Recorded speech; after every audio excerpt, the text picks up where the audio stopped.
अस्सलाम वालेकुम students, I am doctor Rabia and हम लोगों ने जो है वो अपना सिलेबस का प्रोटीन पोर्शन स्टार्ट किया हुआ है, जिसमें से हमने अपने प्रीवियस लेक्चर में जो है वो globular structure of a protein पढ़ा था। आज जो है वो हम अपना प्रोटीन पोर्शन का आखिरी जो है वो टॉपिक पढ़ेंगे, that is the entry of amino acids into the cells. एक टॉपिक रह गया है जो कि है कि सोर्सेज ऑफ अमाइनो एसिड्स, कि हम natural sources of amino acids क्या हैं, वो इंशाल्लाह हम न्यूट्रिशन वाले चैप्टर के अंदर पढ़ लेंगे। अभी जो है वो हम एंट्री ऑफ अमाइनो एसिड जो है वो पढ़ेंगे कि how amino acids entered the cell. सबसे पहले इससे कुछ रिलेटेड टर्म्स वगैरह पढ़ लेते हैं कि हमारे पास जो प्रोटीन्स हैं वो बेसिकली क्या होता है कि ऐसा नहीं होता कि प्रोटीन जो है वो एक दफ़ा बन गई तो वो थ्रू आउट द लाइफ वही रहेगी। प्रोटीन में भी डिग्रेडेशन जो होती है वो कंटिन्यूसली हो रही होती है, उसका एक लाइफ स्पैन होता है, ठीक है। उस टाइम वो अपना फंक्शन जो है वो प्रॉपर्ली परफॉर्म करती है और उसमें जो है फिर वो डिग्रेडेशन होती है। ये किसी इंजरी के केस में भी हो सकता है कि अगर प्रोटीन जो है वो डैमेज हो गई है या ख़राब बन गई है, ठीक है, तो उसकी भी डिग्रेडेशन होगी। और मतलब ये कि एक डिग्रेडेशन जो है यानी प्रोटीन की अपने ही पार्ट्स में जो है वो टूटना कंटिन्यूस प्रोसेस है, ठीक है। अच्छा जी, अब जब डिग्रेडेशन हो रही है तो सिंथेसिस भी उसी लेवल पे हो रही होगी, जितनी प्रोटीन जो है वो डिग्रेड हो रही होगी उसी लेवल की जो है वो सिंथेसिस हो रही होगी टू मेंटेन द बैलेंस। इसको हम टर्न ओवर बोलते हैं, ठीक है। तो यही कह रहा है कि हमारे पास ये जो प्रोटीन टर्न ओवर है सेलुलर प्रोटीन का, ये हर किस्म की ज़िंदगी में हर किस्म की जान के अंदर जो है वो हो रहा होता है। टर्न ओवर का प्रोसेस, टर्न ओवर क्या है कि degradation and synthesis, new synthesis, कि पुरानी प्रोटीन टूटेगी और उसकी जगह पे नई प्रोटीन आएगी। जैसे हम पिछले सेमेस्टर में बोन का पढ़ कर आए थे कि बोन टर्न ओवर होता है, इसी तरह से बोन के साथ साथ मसल जो प्रोटीन है उसके अंदर भी हमारे पास क्या हो रही होती है, टर्न ओवर हो रही होती है, हर जिंदगी में होगी, ठीक है। ये पहले की एक्सप्लेनेशन हो गई। अब वो कहता है कि हमारे पास ह्यूमन टर्नओवर जो है वो 1 to 2% है of their total protein, principally the muscle protein every day, ठीक है। यानी हर दिन जो है ह्यूमन के अंदर 1 to 2% टोटल प्रोटीन का जो है वो टर्नओवर होता है। और इस मतलब ये जो टर्नओवर है ये मेजर किस में हो रहा है, इनटू द मसल प्रोटीन। अच्छा जी, ठीक हो गया। उसके बाद हमारे पास क्या आता है कि high rates of protein degradation occur in those tissues which are undergoing the structural rearrangement, for example the uterine tissue during the pregnancy, skeletal muscles in the starvation, ठीक है। ये नॉर्मल तो हो ही रहा होता है, लेकिन अंडर सर्टेन सर्कमस्टांसिस इनका जो रेट है वो हायर लेवल पे चला जाता है। वो कौन से दो सर्कमस्टांसिस बताए हैं कि जब आपकी जो प्रोटीन है वो स्ट्रक्चरल चेंजेस में जा रही होती है, स्ट्रक्चरल उसकी रीअरेंजमेंट हो रही होती है। जैसे जो यूट्रस है ड्यूरिंग द प्रेगनेंसी उसमें स्ट्रक्चरल चेंज आ रहा होता है, तो वहाँ पे उस टाइम प्रोटीन की डिग्रेडेशन या प्रोटीन का टर्नओवर जो होगा वो हायर लेवल पे होगा, हायर रेट्स पे होगा। और इसी तरह से स्टारवेशन के केस में स्केलेटल मसल के अंदर जो प्रोटीन की तोड़ फोड़ होगी वो हायर रेट पे होगी। अच्छा, नेक्स्ट वो कह रहा है कि अब ये जो डिग्रेडेशन हो गई है, आया इसके जो सब यूनिट्स होंगे या इसके जो मेटाबोलाइट्स होंगे प्रोटीन की डिग्रेडेशन के, वो एक्सक्रीट आउट हो जाएंगे या वो रीयूज हो सकते हैं।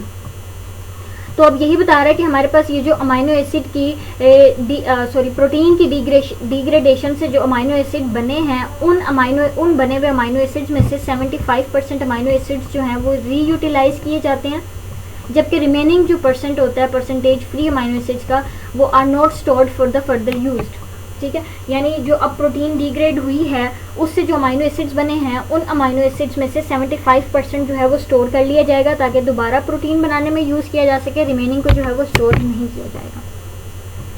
The next is amino acid pool. अच्छा जी, अब वो कहते हैं कि हमारे पास फ्री अमाइनो एसिड्स जो हैं वो प्रेजेंट होते हैं throughout the body, such as in the cells, blood and extra cellular fluids. अब ये जो प्रोटीन की डिग्रेडेशन से हमारे पास अमाइनो एसिड आया है, फ्री अमाइनो एसिड्स आए हैं, ये फ्री अमाइनो एसिड्स कहाँ कहाँ पड़े हुए होंगे, थ्रू आउट द बॉडी पड़े हुए हैं। उसकी एग्जांपल उसने बताई कि हमारे पास सेल, एक्स्ट्रा सेलुलर फ्लूइड और ब्लड के अंदर जो है वो सर्कुलेट कर रहे होंगे। and visions of all these amino acids as if they belonged to a single entity is termed as amino acid pool। ये amino acid pool की definition है कि हमारे पास वो सारे amino acids जो कि एक single entity को belong करते हैं, वो मतलब जब होंगे तो उसको हम क्या बोलेंगे, amino acid pool बोलेंगे। अच्छा जी, अब इस amino acid pool यानी सपोज एक जो है वो मतलब फ्री अमाइनो एसिड की क्वांटिटी कितनी होगी जो कि सिंगल क्वांटिटी एंटिटी को बिलोंग करेंगे। अच्छा जी, अब वो कहते हैं कि इस अमाइनो एसिड पूल की फुल सप्लाई या उसका फुल भरा हुआ होना, उस पूल का या उस पूल का जो है वो एम्प्टी होना 3 रूट्स पे डिपेंड करता है या 3 फैक्टर्स पे डिपेंड करता है। वो कौन कौन से हैं? फुली सप्लाइड होगा, ये पूल जो होगा फुली सप्लाइड होगा किस तरह से, यानी पूल जो है वो फुल भरा हुआ होगा किस तरह से, जब अमाइनो एसिड्स जो हैं वो प्रोवाइड किए जाएंगे by the degradation of endogenous proteins. जो बॉडी की प्रोटीन है उसकी डिग्रेडेशन होगी, उसके डिग्रेडेशन के रिजल्ट में जो फ्री अमाइनो एसिड होगा वो पूल बना देगा। अच्छा जी, the next is amino acids derived from the exogenous protein. Exogenous outside the body वाली बात है, ठीक है, कि हमारे पास वो अमाइनो एसिड्स जो डिराइव किए जा रहे हैं फ्रॉम द एक्सोजीनियस प्रोटीन, वो हमारे पास क्या बनाएंगे, पूल में एड अप होते जाएंगे। Same with the non essential amino acids synthesized from the simple intermediates of metabolism. ठीक है, कि हमारे पास मेटाबॉलिज्म के जो इंटरमीडिएट्स बनेंगे उससे जो सिंथेसाइज होने वाले अमाइनो एसिड्स हैं नॉन एसेंशियल।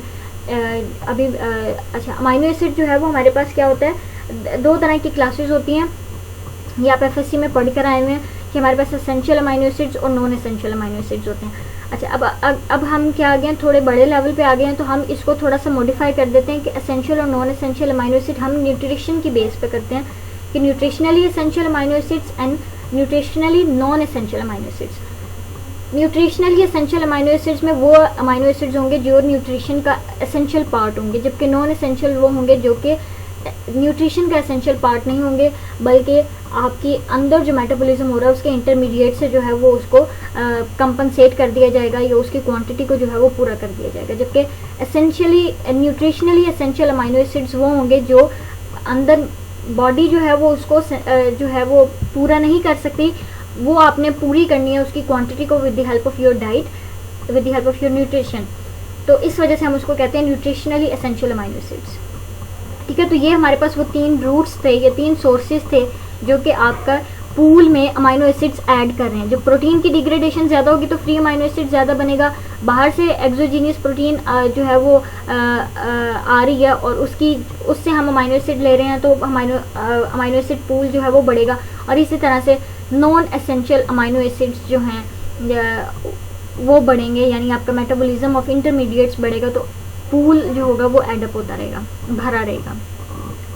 अच्छा जी, अब दूसरा सिनेरियो ये है कि हमारे पास अमाइनो पूल जो है वो डिप्लेशन की तरफ जाएगा। वो किस तरह से कि बॉडी के अंदर प्रोटीन की सिंथेसिस ज़्यादा होगी, प्रोटीन किससे मिलकर बनी हुई है, अमाइनो एसिड की। जब अमाइनो एसिड फ्री नहीं पड़ा हुआ यानी यूटिलाइज्ड है in the form of protein पड़ा हुआ है, तो फिर हमारे पास क्या होंगे कि ये पूल्स जो होंगे वो डिक्रीज होते चले जाएंगे। Consumption of amino acids as the precursors of essential nitrogen containing small molecules. ठीक है, कि हम अमाइनो एसिड को एज अ प्रिकर्सर यूज़ कर रहे हैं जिसमें जो कि नाइट्रोजन कंटेनिंग स्मॉल मॉलिक्यूल का प्रिकर्सर होगा, यानी अमाइनो एसिड फिर किसी और काम में यूज़ हो गया तो फिर फ्री अमाइनो एसिड नहीं पड़ा हुआ। जब फ्री अमाइनो एसिड नहीं पड़ा तो उसके अंदर पूल की क्वांटिटी जो है, पूल के अंदर अमाइनो एसिड की क्वांटिटी जो है वो कम हो जाएगी। The next is conversion of amino acid into different substances. ठीक है, कि अमाइनो एसिड ग्लूकोज के अंदर जा रहा है। अमाइनो एसिड जब डिग्रेडेशन होती है अमाइनो एसिड्स की, अमाइनो एसिड की ब्रेकडाउन होती है तो 2 तरह के हमारे पास अमाइनो एसिड्स होते हैं। या हम पहले भी पढ़कर आए हैं कि glucogenic amino acids and ketogenic amino acids. Glucogenic amino acids हमारे पास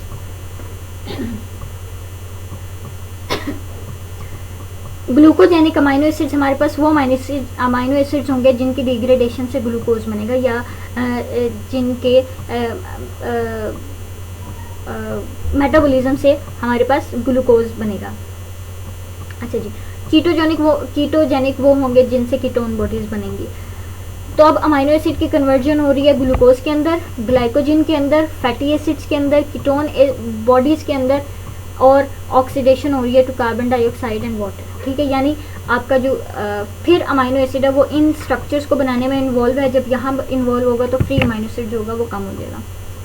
अब हम आते हैं अपने टॉपिक पे। पहले हमने सारी कहानी पढ़ी कि बेसिकली अमाइनो एसिड का पूल क्या है और अमाइनो एसिड होता भी है बॉडी के, फ्री अमाइनो एसिड बॉडी के अंदर किस तरह से बनता है।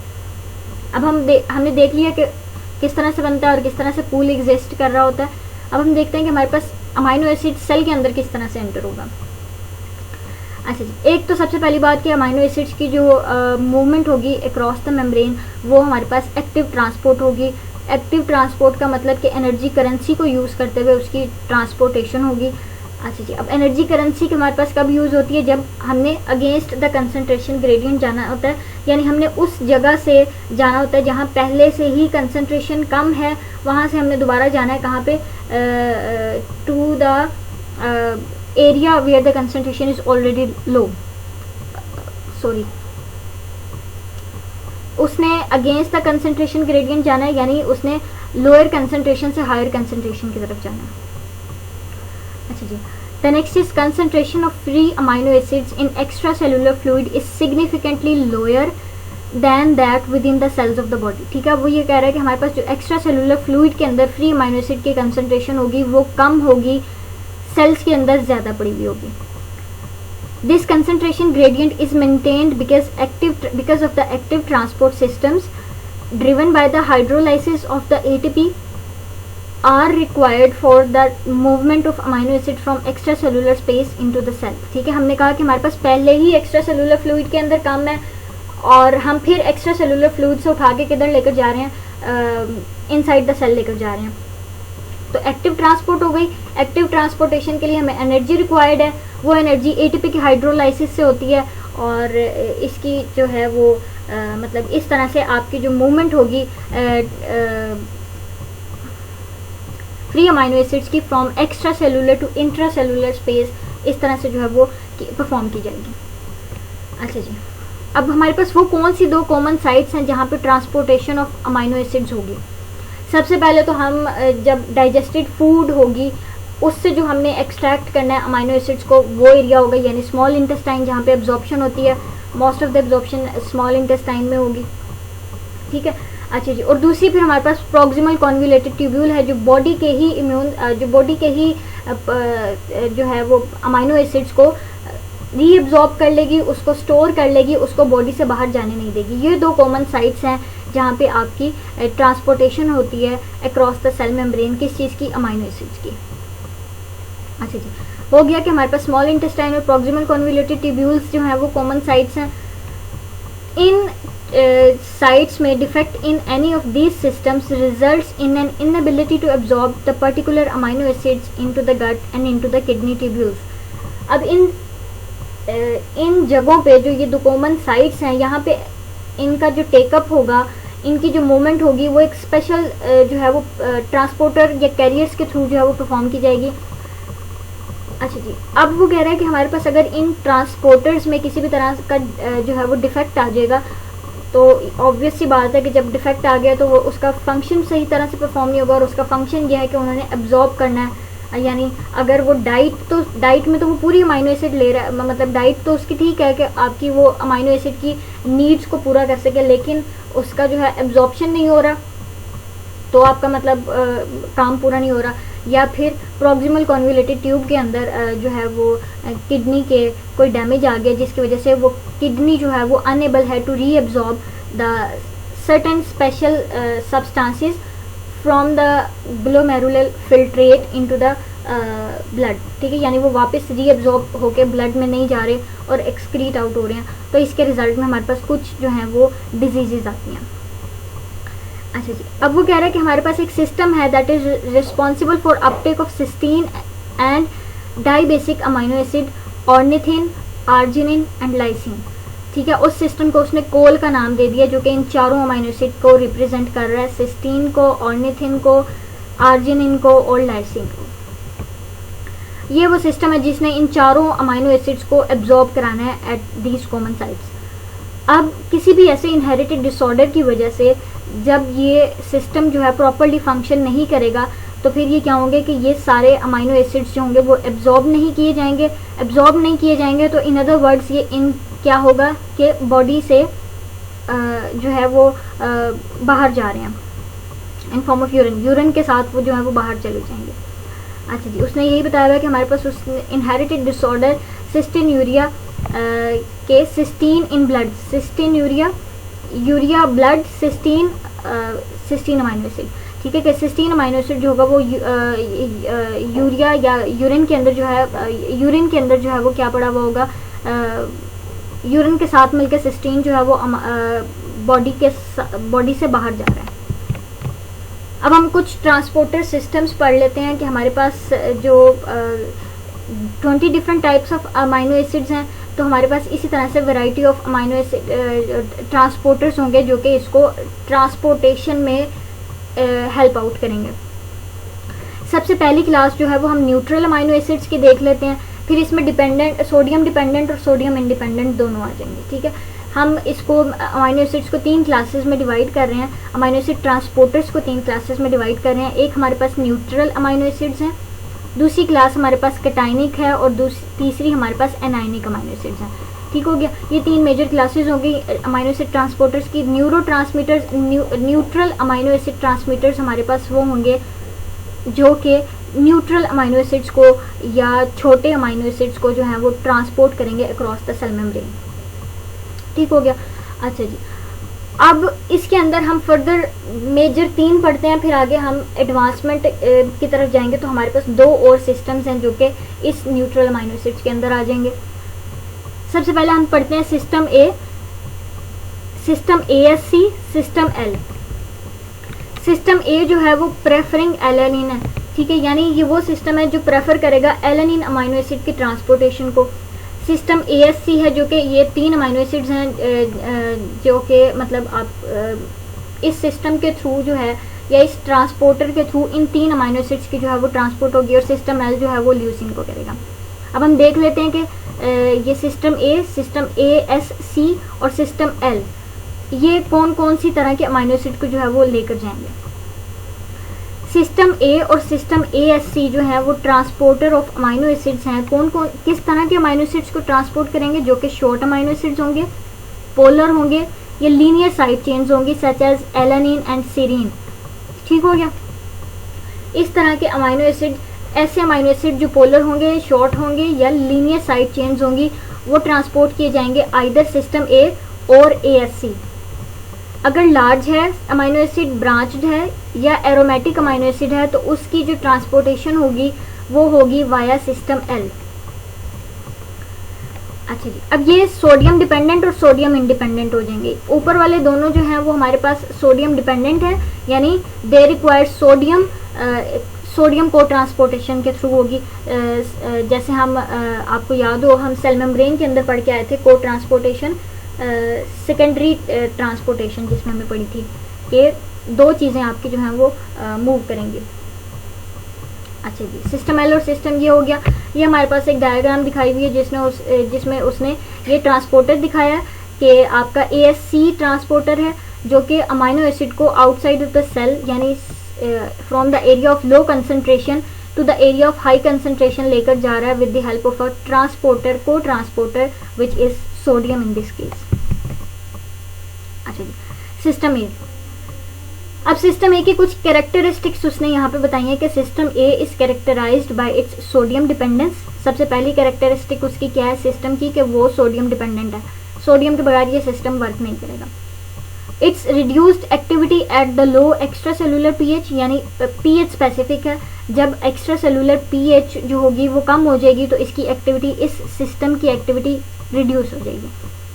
तीसरी उसने उसकी कैरेक्टरिस्टिक बताई है कि हमारे पास इसकी जो है वो टॉलरेंस है of the N methylated substrates, ठीक है, यानी एन मिथाइलेटेड सबस्ट्रेट जो है वो रिक्वायर्ड है या वो टॉलरेट करता है इस सबस्ट्रेट को, फिर जाके ये काम करेगा। ये 3 चीज़ें हैं जो कि उसकी कैरेक्टराइजेशन कर रही हैं ऑफ द सिस्टम A।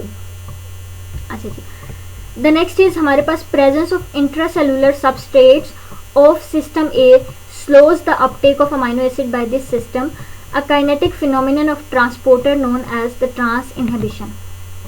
ठीक है। उसने बताया कि हमारे पास जब इंट्रासेलुलर सब्सटेंस की प्रेजेंस होगी तो फिर हमारे पास क्या होगा कि uptake of the amino acid जो होगा वो रिड्यूस हो जाएगा, और this is known as trans inhibition.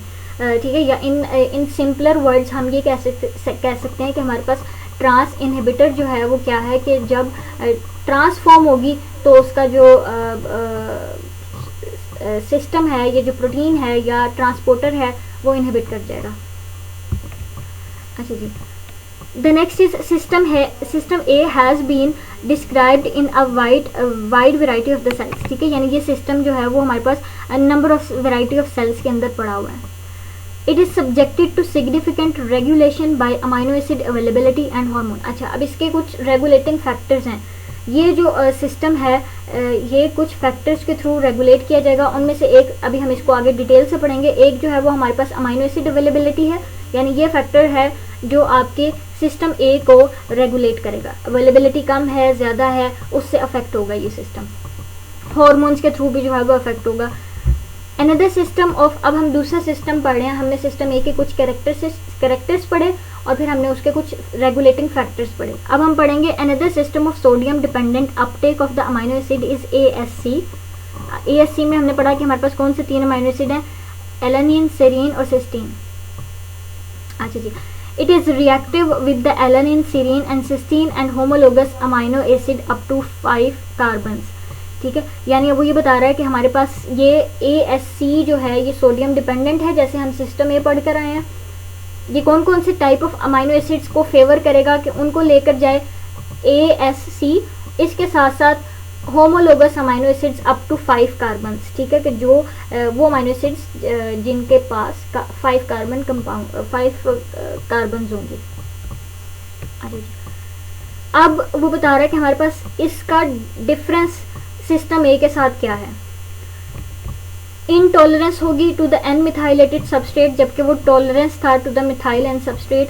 और इसकी डिफरेंस जो होगी वो पीएच सेंसिटिविटी होगी। ये डिफरेंट पीएच पे जो है वो काम करेगा, जबकि सिस्टम ए जो है वो डिफरेंट पीएच पे काम करेगा। 2 डिफरेंशिएटिंग पॉइंट बता दिए कि एक तो वो इनटॉलरेंस है to the N methylated substrate, और दूसरा उसने बताया कि पीएच सेंसिटिविटी जो होगी वो डिफर करेगी। Intracellular substrates of the system ASC increase the activity of system. वो डिक्रीज कर रहे थे, ये इंक्रीज कर रहे हैं। ये तीसरा डिफरेंशिएटिंग पॉइंट आ गया। सिमिलर पॉइंट क्या था, दोनों सोडियम डिपेंडेंट हैं, दोनों का सबस्ट्रेट चेंज है। इसका प्रेफरिंग सब्सटेंस जो था वो एलानिन था, इसके 3 हैं, और इसी तरह का कोई सा भी 5 कार्बन कंटेनिंग अमाइनो एसिड होगा। और ये 3 उसने डिफरेंशिएटिंग पॉइंट बताया कि हमारे पास क्या होगा, इंटॉलरेंस है, पीएच डिफरेंट है, और इसी तरह से उसका जो इंट्रासेलुलर सब्सटेंस होगा वो उसको एक्टिवेट करेगा, सिस्टम की एक्टिविटी को। अच्छा जी, अब हमारे पास एक और सिस्टम है ए और ASC के अलावा हमारे पास एक और सिस्टम है जिसको हम एन सिस्टम बोलेंगे। ये सिस्टम जो है उन दोनों सिस्टम्स की तरह सोडियम डिपेंडेंट होगा। अमाइनो एसिड्स को कौन कौन से को लेकर जाएगा, glutamine, asparagine, histidine and related analogous amino acids को जो है वो लेकर जाएगा। अच्छा जी, this system has been designated system N to indicate the presence of N in their side chain. यानी वो क्या कर रहा है, सिस्टम एन को हमने किस तरह से याद रखना है कि ये वो उन अमाइनो एसिड्स को लेकर जाएगा जिनकी साइड चेन के अंदर जो होगा वो नाइट्रोजन होगा। अच्छा जी, this may be unique to liver cells since it has not fully characterized by other cell types। ठीक है, यानी वो ये बता रहा है कि हमारे पास ये अपना एक यूनिक कैरेक्टर देगा टू द लीवर सेल्स, हालांकि it has not been fully characterized for the other cells, कि हम इसको fully characterize नहीं कर सकते अदर सेल टाइप को। अच्छा जी, it is subjected to regulation। जैसे हमने सिस्टम ए की रेगुलेटिंग फैक्टर्स पढ़े थे, इसी तरह से हम सिस्टम एन की रेगुलेशन पढ़ेंगे कि ये भी रेगुलेट किया जाएगा by the amino acid availability like system A. ये भी डिपेंड कर रहा है सोडियम पे लाइक सिस्टम ए। अच्छा जी, apart from the system A to show regulation. अच्छा जी, अब वो कह रहा है कि हमारे पास ऑल्दो सिस्टम ए और सिस्टम एन जो है वो फंक्शनल कैरेक्टराइजेशन दे रहे हैं, स्ट्रक्चरली भी सेम है और फंक्शनल भी जो है वो फंक्शनल कैरेक्टराइजेशन दे रहे हैं, यानी एक लो पीएच पे जो है वो सेंसिटिविटी शो करेंगे। लेकिन एक डिफरेंस क्या है कि उन दोनों का जो क्या कहते हैं आयनिक कपलिंग मीडियम है वो चेंज है। ठीक हो गया। उनका स्ट्रक्चर और फंक्शन सेम है, फंक्शनल कैरेक्टराइजेशन सेम है।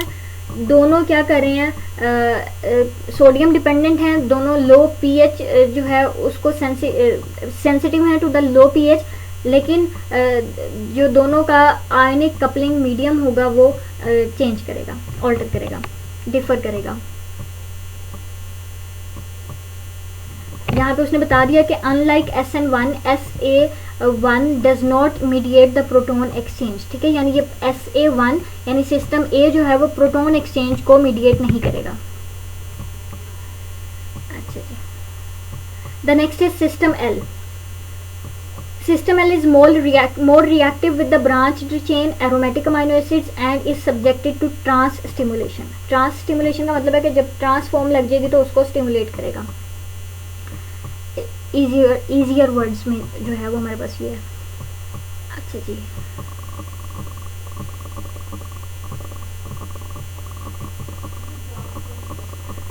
हाँ जी, अब वो हमारे पास क्या कह रहा है, द अदर पॉइंट इज, ये भी हमारे पास वैरायटी ऑफ सेल्स के अंदर पड़ा हुआ है। In hepatocytes the two sodium independent. अब इस एल के जो है हमारे पास दो जो है वो फॉर्म्स हैं, एक L1 होगी और एक L2 होगी। इंडिपेंडेंट है, सबसे पहला पॉइंट। सिस्टम ए, सिस्टम ASC और सिस्टम S से डिफरेंस आना शुरू हो गया। ठीक हो गया। ये कौन कौन से अमाइनो एसिड्स को लेकर जाएगा, ब्रांच्ड चेन अमाइनो एसिड्स को, एरोमेटिक अमाइनो एसिड्स को, ट्रांस स्टिमुलेशन को एक्टिवेट करेगा। ठीक है, यानी ट्रांस स्टिमुलेशन से सब्जेक्टेड होगा, उससे कोई फर्क नहीं पड़ेगा, उसको इनहिबिशन नहीं होगी, स्टिमुलेशन होगी उल्टा। ठीक है, अच्छा जी, हाँ जी, L1 आ गया, L2 आ गया। L2 जो है वो अब उसकी कैरेक्टरिस्टिक्स बता रहा है कि उसकी अफिनिटी कम होगी, हाई कैपेसिटी होगी, रिलेटिवली एक्टिव होगा इन फ्रेशली आइसोलेटेड सेल्स। जो अभी आइसोलेट किए होंगे सेल्स उनमें एक्टिवेट होगा, लेकिन डिक्लाइन हो जाएगा after 24 hours in the cell culture. यानी उसकी एक्टिविटी 24 आवर है, इनिशियल 24 आवर है, बाद में उसकी एक्टिविटी जो होगी वो डिक्लाइन की तरफ जाना शुरू हो जाएगी। L1 टोटली इसका रिवर्स है, हाई एफिनिटी हो जाएगी, लो कैपेसिटी हो जाएगी, और ये हमारे पास क्या होंगे, मिनिमल कैपेसिटी होगी फ्रेशली आइसोलेटेड सेल में, और इंक्रीज होती रहेगी जैसे जैसे कल्चर का टाइम बढ़ता रहेगा। चारों पॉइंट्स एक दूसरे के ऑपोजिट थे, so it will be easy for you to memorise. The next is हमारे पास जो ह्यूमन RBCs हैं, they have the sodium independent system specific for aromatic amino acids such as the tryptophan, phenylalanine and tyrosine. This system has been designated, इस सिस्टम को हमने T system कह दिया।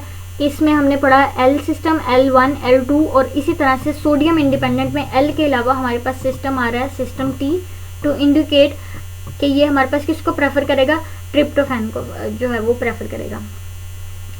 अच्छा जी, द नेक्स्ट इज वो कहते हैं कि हमारे पास, ये तो हमने RBC के अंदर पढ़ा, लेकिन हमारे पास T लाइक एक्टिविटी हेपेटोसाइट्स के अंदर भी हो रही है। ये हमारे पास एक डायग्राम है जो कि हमें बता रही है कि हमारे पास बहुत सारे अमाइनो एसिड्स जो हैं वो हमारे पास को ट्रांसपोर्टेशन के थ्रू जो है वो मूव कर रहे हैं, और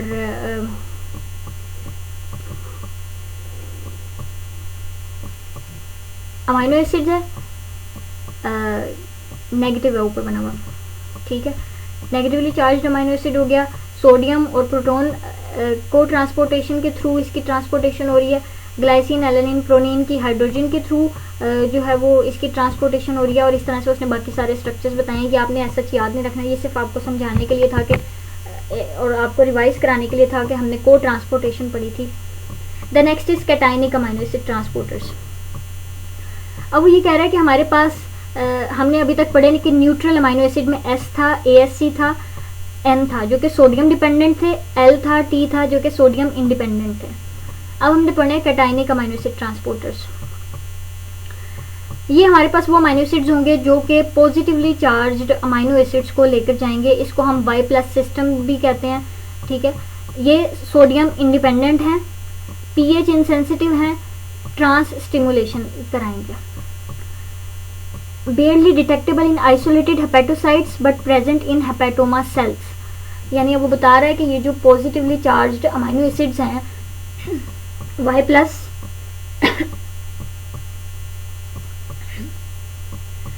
प्लस सिस्टम से जो है हम इसको रिप्रेजेंट करते हैं, ये रेफर करते हैं इसको वाई प्लस सिस्टम। अच्छा जी, प्लस से याद रखें कि कैटाइनिक अमाइनो एसिड्स होंगे, वो अमाइनो एसिड्स जिनके पास पॉजिटिव चार्ज होगा। सोडियम इंडिपेंडेंट है, पीएच इनसेंसिटिव है और ट्रांसस्टिमुलेशन है। ठीक है, अच्छा जी, और इसके अलावा उसने कहा कि ये हमारे पास बेयरली डिटेक्टेबल होंगे ये transport system in isolated hepatocytes, लेकिन हेपेटोमा के अंदर जो होंगे यानी वो सेल्स लीवर के वो सेल्स जो कैंसीरियस सेल्स होंगे। ओमा का मतलब होता है cancerous cells. Transport of arginine into hepatocytes is the rate limiting step for arginine metabolism. Arginine metabolism का जो रेट लिमिटिंग स्टेप है, जो उसके रेट को कंट्रोल करेगा, स्टॉप करेगा, ठीक है, उसको रेगुलेट करेगा, वो हमारे पास ट्रांसपोर्टेशन ऑफ आर्जिनिन है इनटू द हेपेटोसाइट। ठीक हो गया, यानी आर्जिनिन अंदर आएगा हेपेटोसाइट्स के अंदर तो ही उसका आर्जिनिन का मेटाबॉलिज्म होगा। तो ये हमारे पास क्या है, ट्रांसपोर्टेशन जो है वो रेट लिमिटिंग स्टेप है। The near absence of Y plus system in the normal hepatocyte serves as a barrier between the intracellular arginine and the plasma arginine. अब वो ये कह रहे हैं कि हमारे पास जो नॉर्मल हेपेटोसाइट सेल्स हैं उनके पास वाई सिस्टम नहीं है, वाई सिस्टम नहीं है तो आर्जिनिन की ट्रांसपोर्टेशन नहीं होगी इनसाइड द हेपेटोसाइट्स। जब उसकी इनसाइड ट्रांसपोर्टेशन नहीं हो रही तो मतलब वो सेल के अंदर नहीं जा रहा, प्लाज्मा के अंदर ही पड़ा हुआ।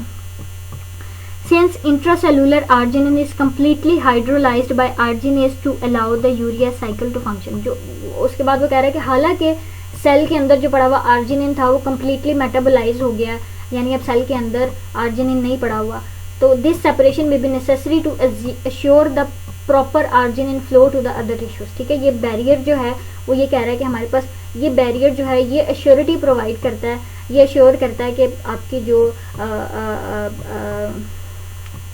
आर्जिनिन है उसके फ्लो को स्टेबल रखा जाए टू द अदर टिश्यूज।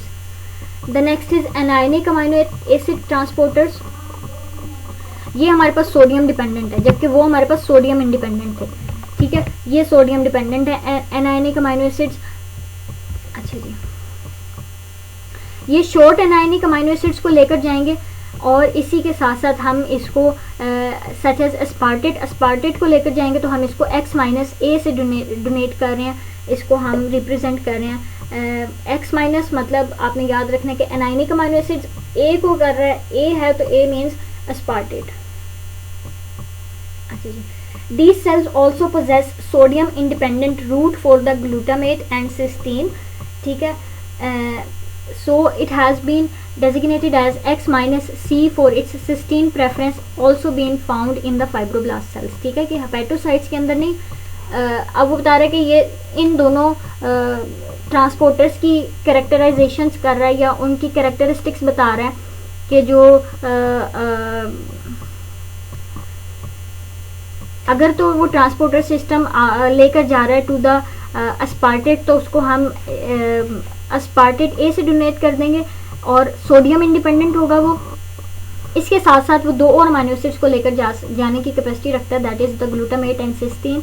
तो फिर अगर वो सिस्टीन को लेकर जाएगा तो हम इसको X माइनस सी से डोनेट कर देंगे और ये फाइब्रोब्लास्ट सेल्स के अंदर जो है वो पाया जाता है। In mature hepatocytes the sodium independent X minus C system is minimal, only upon the insulin treatment does it become main route for the cystine entry। ठीक है, यानी वो बता रहे हैं कि जो मैच्योर हेपेटोसाइट्स होंगे उसमें सोडियम इंडिपेंडेंट XC सिस्टम जो है वो मिनिमल है। और ये एक कंडीशन बताई है उसने कि हमारे पास तो जब ये सिस्टीन का सिस्टम या सिस्टीन का ट्रांसपोर्टर मिनिमम है तो फिर सिस्टीन को किस तरह से जो है वो हेपेटोसाइट्स के अंदर लेकर आया जाएगा, तो वो इंसुलिन डिपेंडेंट होगा कि इंसुलिन ट्रीटमेंट जो है वो एक मेन रूट होगा for cystine entry into the hepatocytes. A system that accepts the short anionic amino acids and glutamate is the major sodium dependent transport component in mature hepatocytes replacing the X minus A। ठीक है, ये जो transporter था अस्पार्जिन का वो कह रहे हैं कि हमारे पास जो mature amino acids mature hepatocytes होंगे उनके पास हमारे पास एक और जो होगा वो सिस्टम होगा जो कि अस्पार्जिन को लेकर जाएगा और ग्लूटामेट को लेकर जाएगा, ठीक है। इसको फिर हम इस X-A को रिप्लेस कर देंगे विद द नेम X-AG, ठीक है, क्योंकि ये किसको लेकर जा रहा है, अस्पार्टेट और ग्लूटामेट को लेकर जा रहा है। ये भी हमारे पास फाइब्रोब्लास्ट सेल के अंदर पड़ा हुआ है। हेपेटोसाइट के अलावा दूसरा सेल उसने बता दिया कि कौन सा, fibroblast cell. As indicated previously, the anionic amino acids are taken up by the system ASC at reduced pH. It has been suggested that both the systems are one system existing in two protonated forms. ठीक है, उसने ये बताया कि हमारे पास हमने जैसे कि पहले बताया गया कि जो एनाइनिक अमाइनो एसिड्स हैं ये हमारे पास ASC सिस्टम के थ्रू भी ट्रांसपोर्ट किए जाते हैं, लेकिन उसके लिए कंडीशन क्या है कि रिड्यूस पीएच होनी चाहिए। तो वो ये कह रहा है कि हमारे पास ऐसा लगता है कि ये दोनों सिस्टम्स जो हैं वो एक ही सिस्टम है, लेकिन डिफरेंट प्रोनेटेड फॉर्म में जो है वो एग्जिस्ट किए हुए हैं। एक पॉइंट यहाँ पे बताते चलूँ कि हमारे पास वो कह रहा है कि सिस्टम ASC और सिस्टम L जो है वो दोनों कैटालाइज करते हैं एक्सचेंज को rather than the net Uptake, ठीक है। नेट अपटेक की बजाय उनका क्या है, कैटालाइज करते हैं एक्सचेंज को। अच्छा जी, the next is regulation of amino acid transport. कि किस तरह से हमने भी पढ़ा कि हमारे पास दो हमने पढ़े कि सिस्टम A जो है वो रेगुलेट होता है और सिस्टम N जो है वो रेगुलेट होता है। तो कौन से रेगुलेटिंग फैक्टर्स हैं?